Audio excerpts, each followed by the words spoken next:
I found my passport in pieces on the kitchen table at 3 in the morning. Shredded, deliberately destroyed. My sister Diane stood there laughing, holding the scissors like a trophy. "Roaches don't deserve wings," she said. My parents appeared from their bedroom, and I waited for them to defend me. Instead, my father crossed his arms and nodded. "Your place is scrubbing our floors, not seeing the world," he said. My mother agreed, calling me ungrateful for wanting to leave. My dream job in London started in 48 hours. They expected me to stay and be their servant forever. But I smiled, because they had no idea what I had already done. Let me back up and explain how I got here. My name is Hunter. I am 28 years old, and until this moment, I thought I understood my family. I was wrong. I have worked as a software engineer for 6 years while living at home. People ask me why a grown man still lives with his parents, and the answer was always the same. Family duty. My grandmother needed care. Someone had to be there. That someone was me. My sister Diane is 32. She is what people call the golden child. Everything she does is perfect. Every mistake she makes is someone else's fault, usually mine. Growing up, I learned to accept this. My parents owned a successful restaurant chain, 3 locations across Washington state. They always promised that Diane and I would inherit equally. They said family loyalty meant sacrifice. I believed them. For 6 years, I worked full-time as a software engineer, while taking care of my grandmother at night. She had dementia. She needed constant supervision. My parents could have afforded a nursing home, but why pay $60,000 a year when they had a son who could do it for free? Diane certainly was not going to help. She had her own life, her own apartment, her own problems that were always more important than family responsibility. My grandmother passed away 8 months ago. I held her hand when she died. She looked at me and said, "Someday you will fly, baby. Don't let anyone tell you you cannot." 3 days later, I started applying for jobs overseas. The position I landed was a senior developer role at a fintech startup in London. The salary was £120,000 annually. That is roughly $150,000. More money than I had ever imagined making. More importantly, it was 4,700 miles away from my family. I got the offer 3 months ago.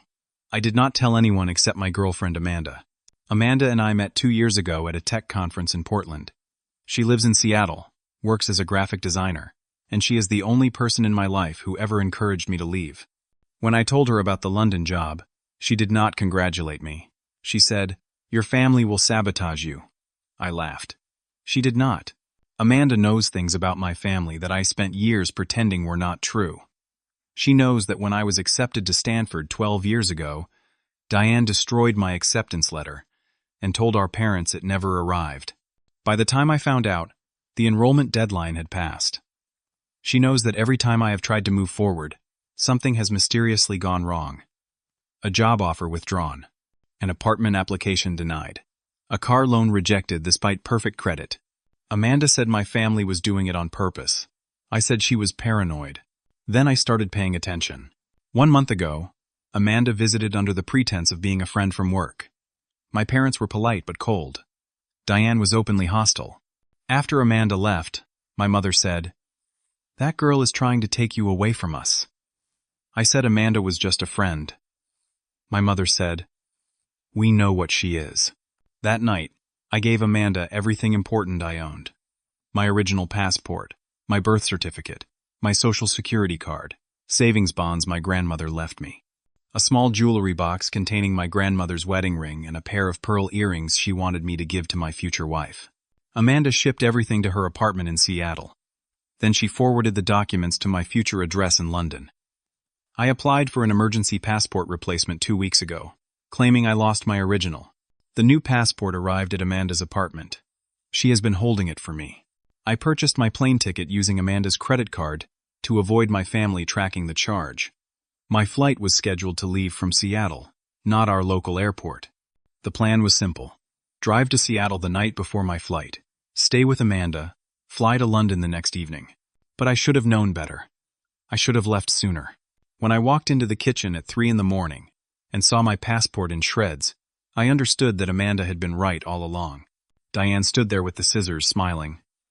"Roaches don't deserve wings," she said again. Do you know how long I have been planning this? My father and mother emerged from their bedroom. They did not look surprised. They looked satisfied. I stayed calm. I had prepared for this. I said, I am leaving anyway. Diane's face changed. What do you mean anyway? I have backup documents, I said.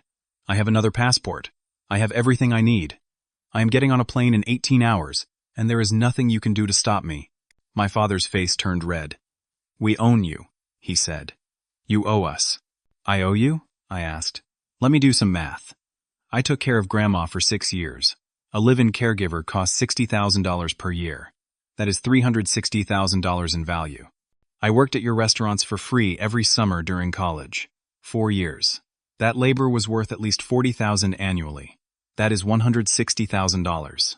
I have paid you $1,200 monthly in rent for the last 6 years while Diane lived here for free. That is $86,400. Should I continue? My mother started crying.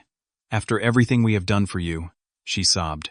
After everything I have done for you, I corrected. I am leaving. I am starting my job in London. I am building a life somewhere you cannot touch me. Diane screamed. You are stealing your future from this family. We need you. Then my father said the quiet part out loud. Diane's marriage is falling apart. Her husband is leaving. She needs financial support. We expected you to stay and help her. So that was it. The real reason. Diane's husband was finally tired of her manipulation and cruelty. He was divorcing her. And my parents expected me to fund her lifestyle with my paycheck. They had been planning this for months, maybe years. Keep Hunter close. Keep Hunter obligated.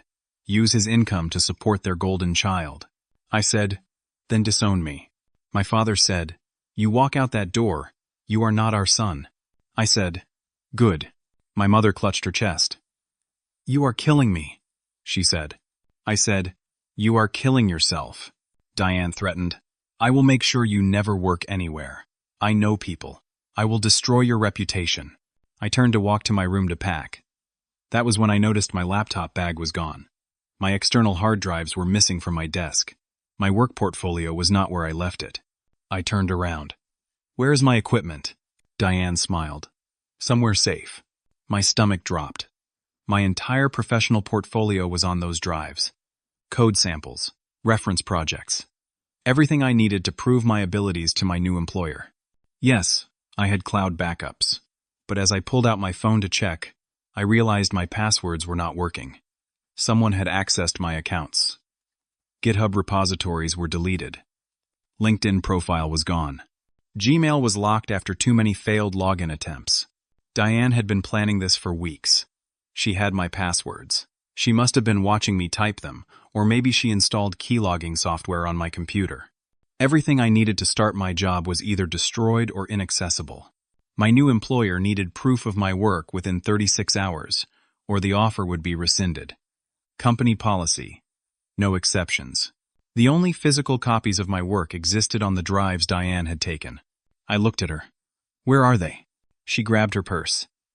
I saw a storage unit keychain hanging from the side pocket. She saw me notice and smiled. Oops, she said, and walked toward the door. I realized what she was doing. She was going to destroy them right now. At 3 in the morning, at the storage unit. She wanted me to know, wanted me to suffer. I had 2 choices.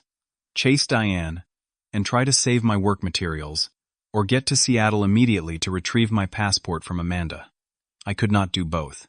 The storage unit was 30 minutes south. Seattle was 4 hours north. If I went after Diane, I would miss my window to get to Amanda, get the passport, and make my flight. If I went to Seattle, Diane would destroy the only proof of my professional abilities. I called Amanda. Can you overnight the passport directly to London? Yes, but it costs $600 and takes 3 days minimum. You will miss your start date. Company policy was clear. Miss the first day, the offer disappears. They had 20 other candidates ready to take my place. I made my choice. I had to save my work materials first. Figure out the travel logistics later. I ran to my car. My keys were in my pocket. I drove after Diane. I reached the storage facility at 4:30 in the morning. The place was one of those 24-hour self-storage complexes with a gate code. I knew the code because it was a family unit we had rented years ago when my parents were renovating one of their restaurants. The code had never changed. My family was predictable that way. I parked and walked quickly through the rows of units. I knew which one. Number 47. I could hear noise coming from inside. Banging. Smashing.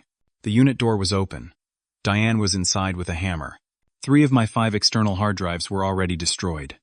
Shattered plastic and metal scattered across the concrete floor. She was raising the hammer to strike the 4th. I tackled her. We crashed into the metal shelving. Diane screamed and clawed at my face. Her nails raked across my cheek. I felt blood. I grabbed her wrist and pried the hammer from her hand. I grabbed the 2 remaining intact drives. Diane was screaming, "Get off me! He is attacking me! Help!" I pulled back. She immediately called the police on her cell phone. I stood there holding 2 hard drives, blood dripping from scratches on my face. The police arrived 12 minutes later. By then, my parents had also arrived. Diane had called them too. The officers listened to both sides. Diane was crying, playing the victim perfectly.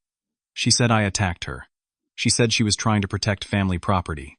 She showed them the scratches on her arms where I had grabbed her. I tried to explain. I showed them my bloody face. I said these were my personal drives with my own work. My father interrupted. "Those drives contain work Hunter did for our family business 2 years ago. Website development. It is work for hire. It belongs to us. He stole our property." That was a lie. Yes, I had built a website for their restaurant, but that was completely separate. These drives contained my personal projects, created on my own time, proving my skills for other employment. But to the police, it looked like a family dispute over business property. My father was calm and authoritative. I was bleeding and agitated. Diane was crying. My mother was playing the concerned parent. The officers confiscated both remaining drives as evidence. "Evidence?" I asked. "Evidence of what?" "Theft," my father said. "You stole proprietary business materials." The property clerk told me evidence release would take a minimum of 5 business days. 5 days. My flight was in 8 hours. My job started in 36 hours. The police let me go but said I could not leave the state while the investigation was pending. I walked out of the station at noon. 6 hours until my flight. Blood dried on my face. No drives. No proof of work. Legally prohibited from leaving Washington. I checked my phone. 37 missed calls from various family members, friends, and my employer. My employer. Uncle Gerald. My father's brother. I listened to his voicemail.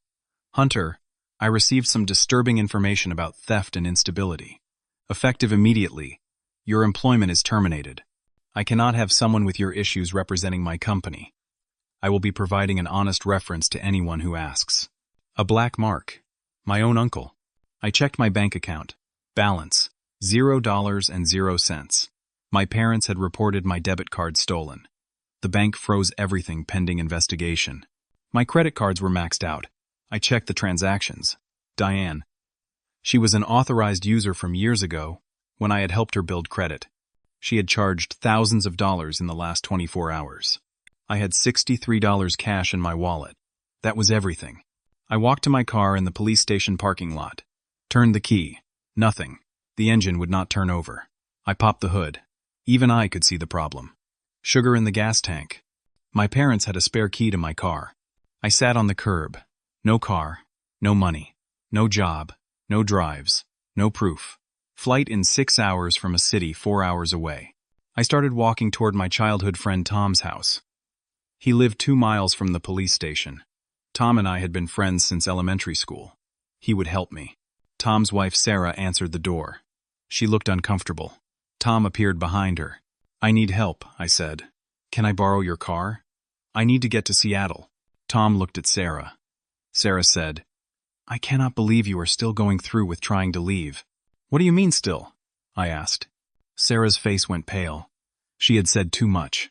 "Tom," I said, "what is she talking about?" Tom ran his hand through his hair. He could not look at me. "Hunter, I am sorry.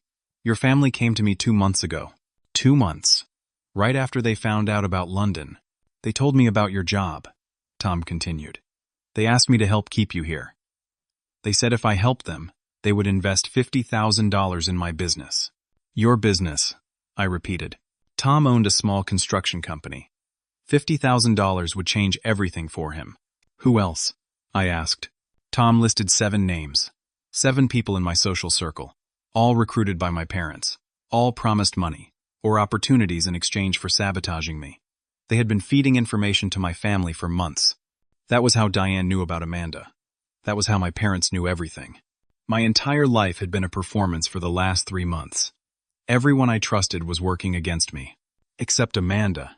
I pulled out my phone. Battery at 8%. I texted Amanda. I need help. Everything has fallen apart. I am 4 hours away with no car, no money, no ID. Flight leaves in 6 hours. She responded immediately. Where are you exactly? I sent her my location.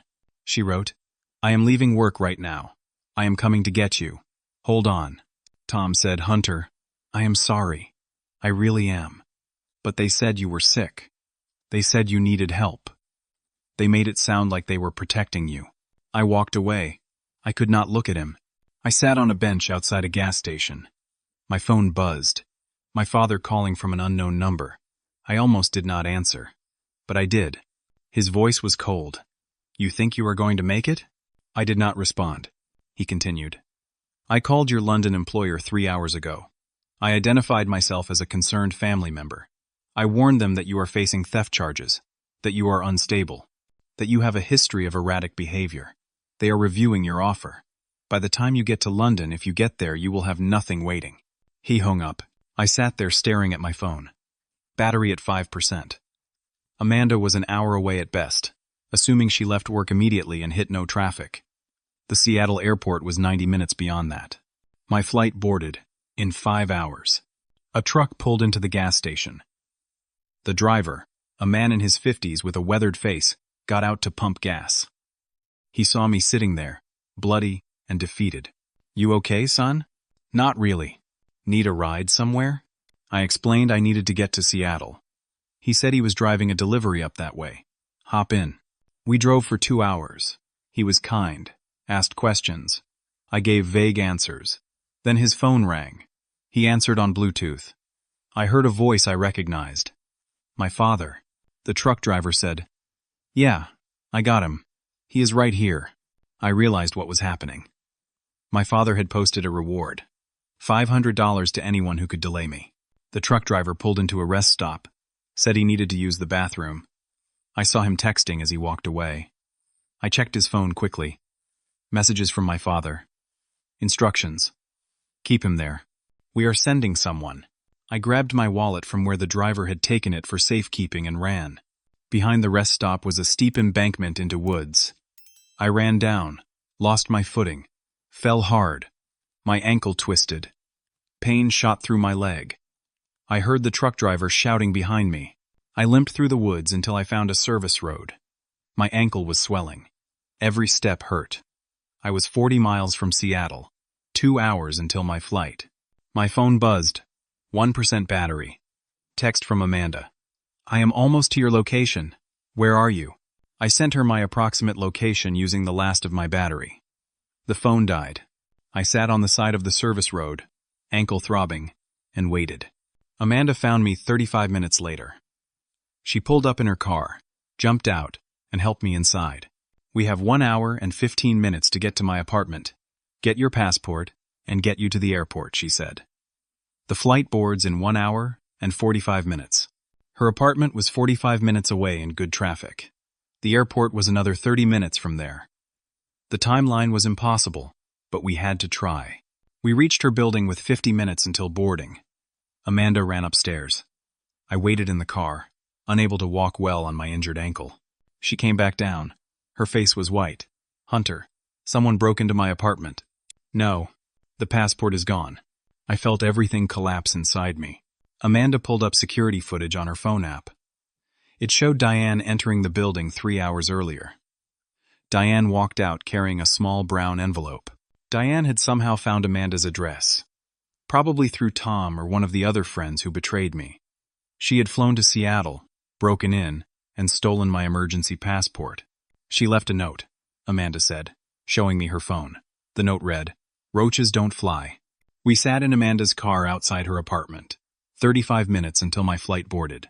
No passport. No way to fly. Amanda was already on her phone. There is an emergency passport agency in Seattle. For $900 and proof of emergency travel, they can issue same day. But I need ID, I said. All my identification is in police evidence back home. Amanda thought fast. We can use my credentials. I will vouch for you.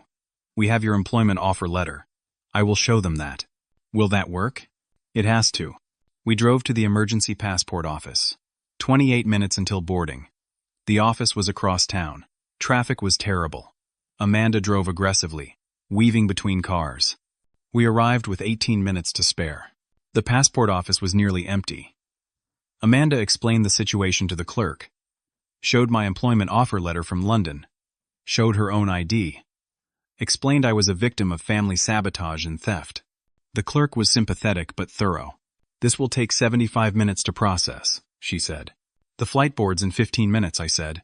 The clerk looked at me with genuine sadness. I am sorry. I cannot make it go faster. Amanda pulled out her credit card. Just process it. Please, as fast as you can. The fee was $900. Amanda did not hesitate. She paid. I will pay you back, I said. Just get to London, she said. We waited. The minutes crawled. I watched the clock. 6:30. My flight was boarding. 6:45. The gate was closing. 7:05. The flight was departing. The clerk handed me my new emergency passport at 7:15. I looked at Amanda. $900 for nothing. We will figure this out, she said. Let me call the airline. Maybe there is another flight. We drove toward the airport anyway. Amanda called the airline. The next available flight to London was in 3 days. It cost $1,800. Money we did not have. My phone, charged in Amanda's car, buzzed. Email from my London employer. I opened it. Read it aloud. Due to concerning information received, we are withdrawing our offer effective immediately. We will not be proceeding with your employment. The email was timestamped 20 minutes ago. My father had succeeded. Even if I got to London, there was no job. Amanda pulled into the airport parking garage. Why are we here? I asked. There is no point. Because I am not giving up, she said. And neither are you. We walked into the terminal. I limped on my injured ankle. We went through security. The TSA agent scanned my new emergency passport and frowned. Sir, step aside, please. A supervisor arrived. We have an alert on your name. What kind of alert? The supervisor looked at his screen. There has been a report that you are a dangerous person with pending criminal charges. We need to do secondary screening. My father had called in an anonymous tip. Secondary screening takes a minimum of 30 minutes. They went through everything, asked questions, checked databases. I explained the situation, showed them the email withdrawing my job offer, explained my family was sabotaging me. The supervisor was professional but unmoved. I understand your frustration, sir, but we have protocols. At 6:40, I was still in the screening area. Amanda stood outside the secure zone, unable to help. Then Amanda's phone rang. She answered. Her face went strange. She walked over to the supervisor. I need to speak to him, she said. The supervisor handed her phone to me through the barrier. It was my mother. Her voice was sweet, poisonous. Amanda, dear, you seem like a smart girl. I am not Amanda, I said. This is Hunter. My mother did not miss a beat. Then let me speak to her. I handed the phone back to Amanda. She put it on speaker so I could hear. My mother said, Amanda, I am prepared to offer you $25,000 cash if you walk away right now. Just stop helping him. He will come home. We will sort everything out. But you are enabling his delusions. He is sick. He needs family help, not someone encouraging him to run away. Amanda looked at me. I could see her calculating. $25,000. She had student loans of $68,000. She made $42,000 a year as a graphic designer. This was more than half her annual salary. Life-changing money. The TSA supervisor was watching. I was watching. My mother continued. $25,000. I will wire it right now. Just walk away. Let us help our son. Amanda said. Tell me where to send the wire information. My heart broke. My mother gave the account details. Amanda wrote them down. Amanda hung up. She turned to the TSA supervisor. I am a graphic designer. I also do digital forensics work on the side. Do you want to see something? She opened her laptop. For the last 90 minutes, she had been recording everything. Every call, every text, every conversation, including the one that just happened. She showed the supervisor screen recordings. My mother's bribery attempt. My father's calls to my employer, to the truck driver, to the police. GPS data showing Diane breaking into Amanda's apartment. Financial records showing my bank accounts frozen illegally. Email chains between family members planning the sabotage. This man is a victim of coordinated harassment and criminal conspiracy, Amanda said. The TSA supervisor reviewed everything carefully. Called over a senior agent. They conferred quietly.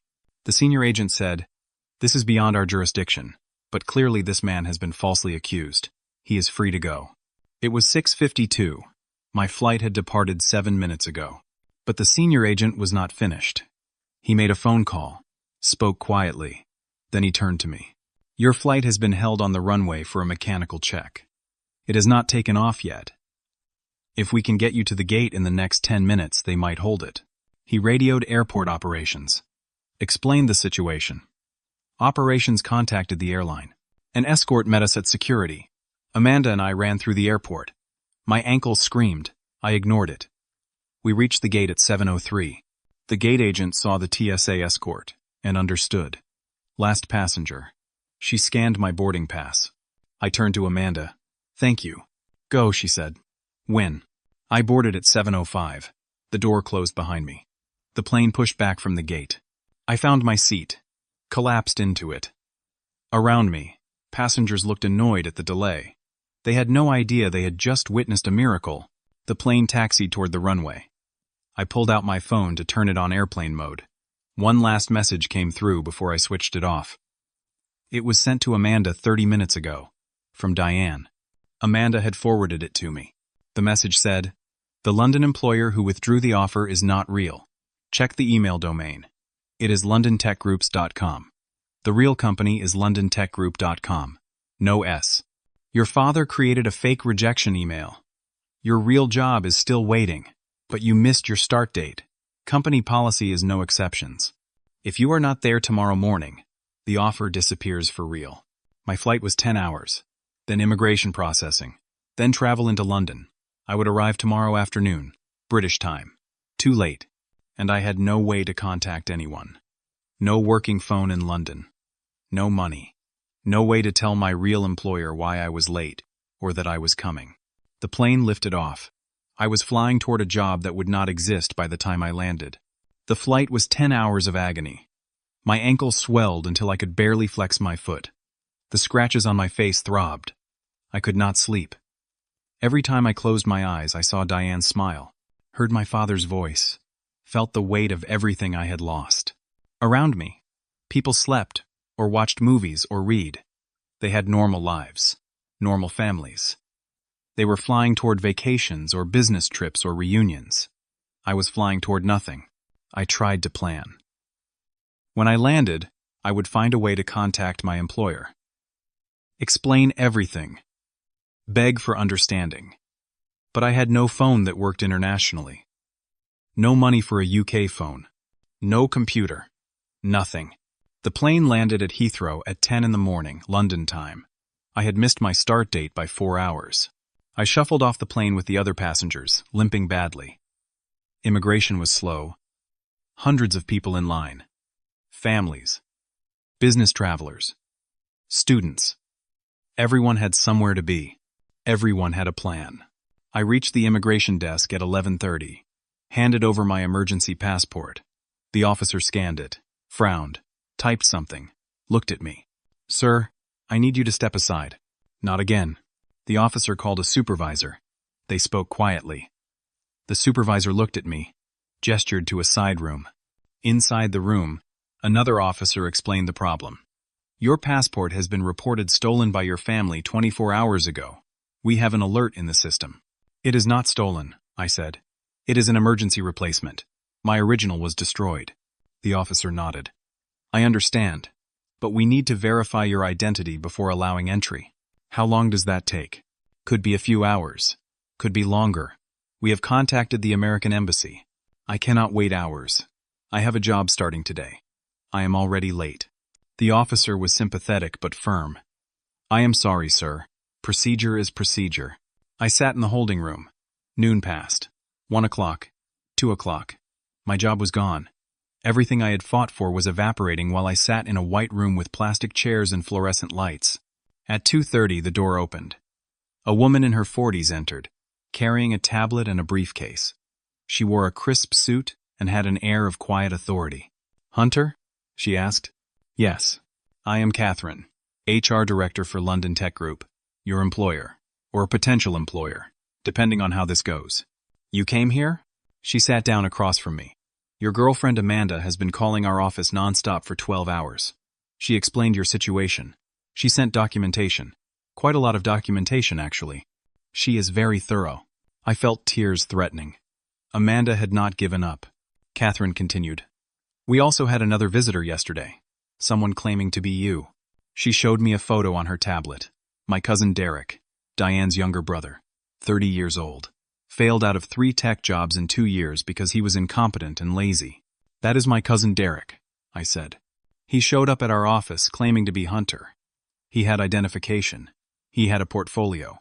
He has been interviewing with us for the last 2 days. I felt sick. They sent him to steal my job. Catherine nodded. We were very confused when Amanda called saying you were stuck in Washington State because we had Hunter sitting in our conference room. Then we got your passport alert. Then Derek could not answer certain technical questions correctly. Then Amanda sent us time-stamped evidence of your entire application process from months ago. We realized we had been deceived. So you know I am the real applicant. Yes, but we have a problem. Of course we did. Catherine pulled up something on her tablet. Your background check just came back. It shows pending criminal charges in Washington State. Company policy is absolute. We cannot employ anyone with pending charges. I want to hire you, Hunter. I believe you are the victim here, but my hands are tied by legal. So that is it, I said. I am done. She looked at me with genuine regret. I am sorry. You would need to return to Washington, clear your name through the courts, then reapply. That process takes months. We cannot hold the position. And Derek? Also disqualified for fraud. But that does not help you. Catherine stood to leave. I wish things were different. For what it is worth, you seem like exactly the kind of person we want on our team. But the legal department will not budge. After she left, I sat in that holding room knowing I would be deported back to the family who had destroyed me. I had no resources to fight them, no money for lawyers, no ability to clear my name quickly. The court process would take months, maybe a year. By then, I would be broken. The immigration officer came back. The American Embassy has verified your identity. You are free to enter the United Kingdom. However, given that you have no employment and no means of support, we can only grant you a short-term tourist visa. 30 days. 30 days. I limped out of immigration at 5 in the afternoon. I sat in the arrivals hall of Heathrow Airport. Travelers streamed past me, families reuniting, business people heading to meetings. Everyone with purpose. Everyone belonging somewhere. I had 30 days in London as a tourist. Then I had to leave. I had no job, no money, nowhere to stay. My ankle was possibly fractured. My face was scarred. My family had won. I pulled out my dead phone and just held it. It was the only thing connecting me to Amanda, and it did not even work here. I sat there for an hour, maybe more. I did not know what to do. I could not go forward. I could not go back. Then a voice said, Hunter? I looked up. Catherine was standing there. I thought you left. I did. Then I came back. She sat down next to me. I made some calls, pulled some strings, did things that are probably not entirely by the book. She handed me a UK phone. It was already set up with service. Amanda's number is programmed in, Catherine said. Call her. She has been waiting. Why are you helping me? Catherine smiled. Because I have a sister like yours, and I wish someone had helped me when I needed it. She stood up. Call Amanda. Then call me. We are going to fix this. I called Amanda. She answered on the first ring. Hunter? I am in London. She started crying. I thought I lost you. I almost lost myself, I said. But I am still here. Catherine is going to help, Amanda said. Trust her. She has a plan. What plan? Amanda said. I recorded everything. Every crime your family committed. I am going public with it. All of it. And Catherine knows a lawyer in Washington who specializes in this kind of case. We are going to destroy them legally. Every single one of them. For the first time in 36 hours, I felt something other than defeat. He felt anger. And anger, I was learning, was a much better fuel than hope. Catherine drove me to a small hotel near the office. She paid for 3 nights. Said the company would cover it as an exceptional circumstance. I protested weakly. She said, consider it an advance on the job you are going to have once we clear this mess up. In the hotel room, I finally looked at myself in the mirror. The scratches on my face had scabbed over. My ankle was purple and swollen. My clothes were wrinkled and stained. I looked like I had been through a war. I showered, borrowed hotel toiletries, wrapped my ankle with ice from the machine down the hall. Then I lay on the bed and called Amanda on the UK phone Catherine had given me. Amanda answered immediately. We need to talk strategy. For the next hour, she explained what she had been doing while I was in flight. She had compiled every piece of evidence of my family's conspiracy, every recorded conversation, every text message, every financial transaction showing fraud, every GPS data point showing Diane breaking into her apartment, every email showing coordination between my family members.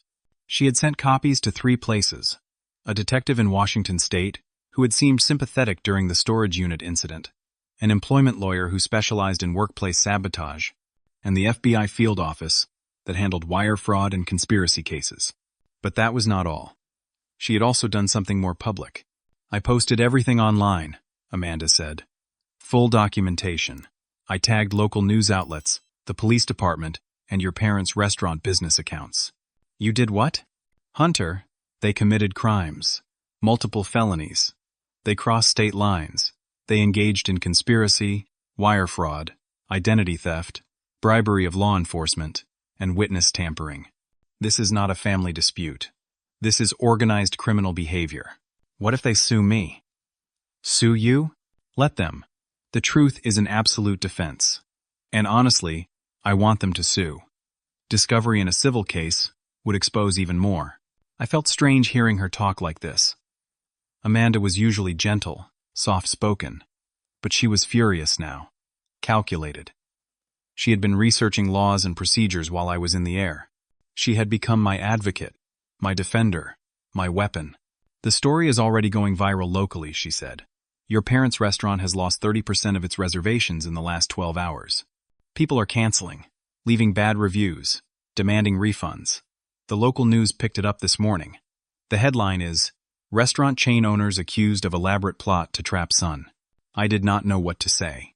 Amanda continued. The health department is suddenly interested in inspection records. The IRS is suddenly looking at tax returns. Your father's business relationships are falling apart because nobody wants to be associated with him. And the police department is facing corruption questions because they helped your family without proper cause. All of this happened in 12 hours? Social media moves fast when the story is good. And Hunter, your story is compelling. People are furious on your behalf. What about Diane? Derek? Derek was arrested in London this morning for fraud. He is being extradited. Diane is facing multiple charges: breaking and entering, theft, destruction of property, conspiracy. Your mother and father are facing charges too. The prosecutor filed papers this afternoon. How do you know all this? The detective I contacted loved the evidence. He said it was the clearest case of coordinated family abuse he had seen in his career. He fast-tracked everything. I lay there processing this. 48 hours ago, I was trapped. Now, suddenly, my family was the one in chains. There is something else, Amanda said. Your Uncle Gerald fired Derek to distance himself from the scandal. Tom and the other friends who betrayed you have been publicly apologizing. Tom posted a video confession admitting your parents paid him. 3 others did the same. They are all trying to avoid being charged as co-conspirators. What about my job here? Catherine is working on that. The background check issue is complicated, but since the charges are being exposed as fraudulent, she thinks she can get an exception approved.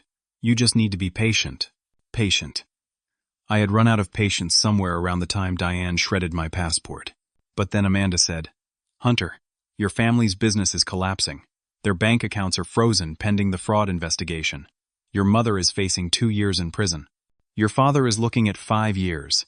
Diane could get 7 with the multiple charges. They are ruined." "Good," I said. Amanda was quiet for a moment. "Are you okay?" "No, but I will be." We talked for another hour. She told me about the lawyer she had found. His name was Richard. He was taking my case pro bono because the media attention was good for his firm. He specialized in cases of family abuse and financial exploitation. He was already filing civil suits against my parents for the money I had effectively given them over the years. He thought we could recover close to $200,000. $200,000. That would let me start over completely. Amanda said, "I am going to fly to London as soon as I can get time off work. Maybe a week. I want to be there with you. You have done so much already. Not enough. You are going through this alone." "I am not alone," I said. "You are with me." After we hung up, I lay in the dark hotel room and tried to process everything. My family was not just defeated. They were destroyed. Publicly, criminally, financially, socially. Part of me felt guilty. They were still my family. But a larger part of me remembered the last 6 years. The way they used me, the way they broke me down, the way they called servitude love and called freedom betrayal. They had tried to cage me forever. Now they were in cages of their own making. I fell asleep for the first time in 3 days. The next morning, Catherine called. "Get cleaned up and come to the office. Wear whatever you have. We are having a meeting." I limped to the office building on my bad ankle. Took the elevator to the 7th floor. Catherine met me in the lobby. "Conference room B," she said. Inside the conference room, 3 people waited. Catherine, a man in a suit who introduced himself as the company's legal counsel, and a woman who was apparently the chief operating officer. The COO spoke first. "Hunter, we have been reviewing your case all night. Your background check has been updated. The charges against you in Washington have been officially dropped as of 8 this morning." The prosecutor issued a statement saying, "You were the victim of false accusations." I felt relief flood through me. The legal counsel said, "We also reviewed the evidence your girlfriend provided. It is quite comprehensive. We are satisfied that you are of good character and were targeted by your family members." The COO continued, "We would like to extend your employment offer again. Same position, same salary, but increased to £140,000 as compensation for the inconvenience and trauma you experienced." £140,000. That was $175,000. $25,000 more than the original offer. "We are also covering all your legal expenses related to this case," Catherine added. "And we are offering relocation assistance for your girlfriend if she chooses to join you in London. We value loyalty, and she demonstrated remarkable loyalty to you." "When can I start?" I asked. The COO smiled. "How about Monday? That gives you 4 days to recover, get settled, and prepare. We will set you up with temporary housing until you find something permanent." I sat there trying not to cry. "Thank you," I said. "Thank you," the COO replied. "People like you are exactly who we want here. People who fight. People who do not give up. People who have something to prove." I left the office in a daze. Called Amanda immediately. "I got the job. They increased my salary. They are going to help you relocate if you want." Amanda screamed with joy. "I want. I absolutely want." That evening, I received an email from the lawyer Richard. He had filed civil suits against my parents, Diane, Derek, and Uncle Gerald. He was seeking damages for emotional distress, lost wages, fraud, and conspiracy. He estimated we could settle for close to $300,000 total. $300,000. More than enough to build a new life. But that was not the best news. Richard also informed me that Diane's ex-husband was using the evidence of her crimes to secure full custody of their children. Diane would be allowed supervised visitation only. She had lost her kids. My parents' restaurant chain was being sold to pay legal fees and restitution. They would lose everything. Derek was facing extradition, and up to 3 years in a UK prison for fraud. Uncle Gerald's business was under investigation. Multiple clients had dropped him. Tom and the others who betrayed me were being sued by my lawyer as well. They would likely settle quickly to avoid criminal charges. My family's world was imploding, and I was across an ocean, building something they could never touch again. I started work on Monday. The office was modern, open concept, filled with smart people working on challenging problems. My team welcomed me warmly. Catherine had told them a condensed version of my story, enough to explain why I arrived looking rough and limping. Everyone was kind. No one pressed for details. They just helped me get set up. New laptop, new accounts, new projects. I dove into the work. For the first time in years, I felt like I could breathe. Amanda flew over 2 weeks later. She had given notice at her Seattle job and found a position at a design firm in London. We found a flat together in a neighborhood called Clapham. It was small but ours. No family, no history, no ghosts. 1 month into my new job, I received notice that my parents wanted to settle the civil suit. They were offering $290,000. Richard advised me to take it. Fighting in court would take years and cost money. This was a good offer. I accepted. The money arrived in my account 3 weeks later. $290,000. Blood money, in a way. But also freedom money. With my salary and this settlement, I had security. Real security. Diane was sentenced to 18 months in prison for multiple charges. She served 6 months and was released on probation. Her ex-husband had full custody. She was living with my parents in a small apartment, working minimum wage at a grocery store. Derek served 11 months in a UK prison and was deported back to the United States. He had a criminal record now. No tech company would touch him. My parents avoided prison, but got 2 years of probation, heavy fines, and community service. Their business was gone, their reputation destroyed. My father, who had been a prominent businessman in our town, was now known as the man who tried to trap his own son. Uncle Gerald lost 30% of his clients and had to downsize his company. He sent me an apology email 6 months after everything happened. I deleted it without reading past the first line. Tom and the others settled their portions of the civil suit. I received another $40,000 from them collectively. I did not feel good about it. I just felt empty when I thought about them. A year passed, then another. Amanda and I got engaged. I gave her my grandmother's ring. She cried when she saw it. My career flourished. I was promoted to lead developer after 18 months. My salary increased to £165,000.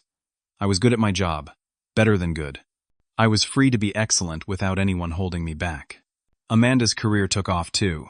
She became a senior designer at her firm. We traveled. Paris, Barcelona, Rome, Tokyo. Every new stamp in my passport felt like a victory. We bought a flat. A real one, not rented. 2 bedrooms, big windows, a view of the Thames. We built a life. Then, 2 years after I left, I received a court summons. My family was suing me for defamation. They claimed that Amanda's public posts had destroyed their reputation unfairly. They were seeking damages of $1 million. It was absurd. Everything Amanda posted was true and documented. Truth is an absolute defense against defamation. But they were desperate and angry, and they wanted to hurt me one more time. Richard flew to London to meet with me. Do not worry about this. It is a nuisance suit. They will lose badly. Do I have to go back to Washington for the trial? Yes, but it will be quick. 1 day, maybe 2. Then it is over forever. I flew back to Washington in November, 3 years after I left. Amanda came with me. Richard met us at the airport. The trial was scheduled for the following morning. That night, I could not sleep. I had not been back to my home state since the day I escaped. Being here felt wrong. The air felt heavy. The sky felt low. Amanda held my hand. Tomorrow, this ends. 1 more day, and they can never touch you again. The courthouse was in the town where I grew up. I walked in with Amanda and Richard. My family was already there. My father looked older, thinner, gray. My mother looked tired. Diane looked angry. They stared at me. I stared back. The trial was exactly as Richard predicted. My family's lawyer presented their case, that Amanda's posts were malicious, that they damaged my family's business and reputation, that I had orchestrated a smear campaign. Richard destroyed them. He presented evidence, court documents showing dropped charges, proof of their conspiracy, recorded conversations, financial records, everything. The judge was not amused. He dismissed the case before it even went to a jury. Furthermore, he said, I am awarding costs to the defendant. The plaintiffs will pay all legal fees incurred by Hunter and his legal team. That was another $80,000 my family owed me. Outside the courthouse, my father tried to approach me. Hunter, please. I kept walking. My mother called out, We are your family. I stopped, turned around. No, you were never my family. Family does not destroy each other. Family does not cage each other. Family does not demand servitude and call it love. Diane was crying. You ruined us. I ruined you? I asked. I just refused to let you ruin me. You did this to yourselves. My father's voice cracked. We have nothing. We lost everything. Good. Now you know how I felt when you shredded my passport. When you destroyed my work. When you stole my money. When you tried to steal my future. We were trying to protect you, my mother said. You were trying to own me, I corrected. There is a difference. Diane screamed. You were supposed to take care of us. And there it was. The truth they had always believed. I was supposed to sacrifice myself to keep them comfortable. I was supposed to stay small so they could feel big. I looked at them one last time. You taught me something valuable. You taught me that I do not owe anyone my dreams. That loyalty is earned, not demanded.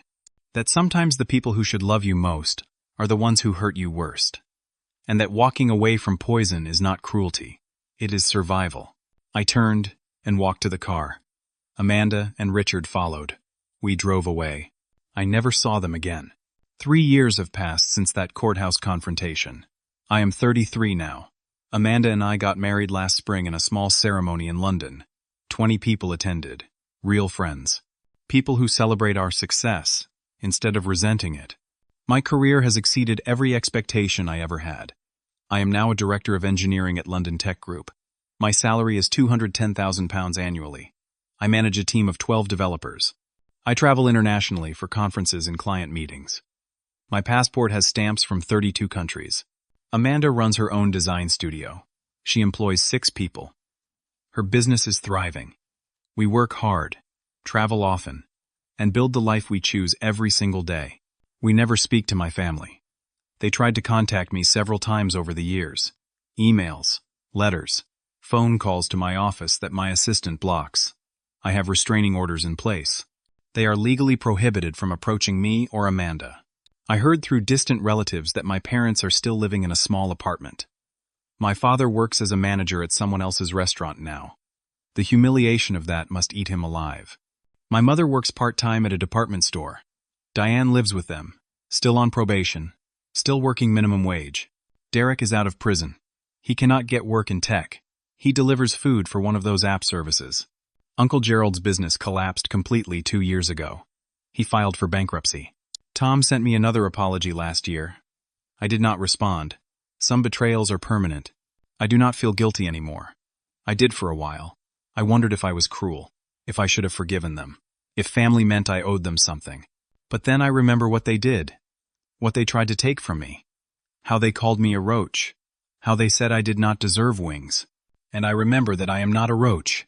I am a man who refused to be broken. The jewelry box my grandmother left me sits on our dresser. Her wedding ring is on Amanda's finger now. The pearl earrings are waiting for our daughter, if we have one someday. My grandmother would be proud. She told me to fly. She knew what this family was. She knew I needed to escape. Sometimes I think about the night Diane shredded my passport. How I stood there looking at the pieces on the kitchen table. How my father said I belonged scrubbing their floors. How my mother called me ungrateful for wanting more. They wanted me to believe I was nothing. That I deserved nothing. That wanting freedom was selfish and cruel. But freedom is not selfish. Survival is not cruel. Refusing to be someone's servant is not betrayal. I learned something important through all of this. Sometimes the people who should love you most are the ones who hurt you worst. And when that happens, you have to make a choice. You can stay and let them destroy you, or you can leave and build something they cannot touch. I chose to leave. I chose to build. I chose myself. And that choice saved my life. My family tried to clip my wings. They tried to cage me. They tried to convince me that roaches do not deserve to fly. But here's the truth. I was never a roach. I was always meant to soar. They just could not stand the idea of me rising while they stayed on the ground. Success is not about revenge. It is about freedom. It is about proving to yourself that you are more than what broken people told you that you were. I did not destroy my family. They destroyed themselves with their cruelty, their greed, their need to control. I just refused to go down with them. Today, I woke up in my flat in London, made coffee in my kitchen, kissed my wife goodbye as she left for her studio, walked to work along the Thames, watching the morning sun hit the water. I have a good life, a life I built, a life I chose, a life where nobody tells me I do not deserve to fly. And every time I board a plane to somewhere new, every time the wheels leave the ground, I think about Diane's words. Roaches do not deserve wings. She was right about one thing. Roaches do not fly. But I am not a roach. I never was. I am a man who learned that sometimes you have to leave everything behind to find out who you really are. And what I found is this. I am capable. I am worthy. I am free. My family tried to take that from me. They failed. That is my triumph. Not their suffering, not their loss, not their broken dreams. My triumph is that I am still here, still flying, still building, still becoming more every single day. They said I belonged on the floor. I proved I belonged in the sky. And that makes all the difference. Now I want to hear from you. Have you ever had to walk away from toxic family members to save yourself? Have you had people in your life who tried to hold you back because your success threatened them? How did you find the courage to choose yourself when everyone else said you were being selfish? Leave your thoughts in the comments below. If this story resonated with you, please hit that like button. Subscribe to hear more stories about people who refuse to stay broken. And share this with someone who needs to hear that it is okay to choose yourself, even when it hurts. Thank you for listening to my story. I hope it reminds you that you are not obligated to set yourself on fire to keep other people warm. You deserve to fly. Do not let anyone tell you otherwise. Take care of yourselves out there. Choose freedom. Choose yourself.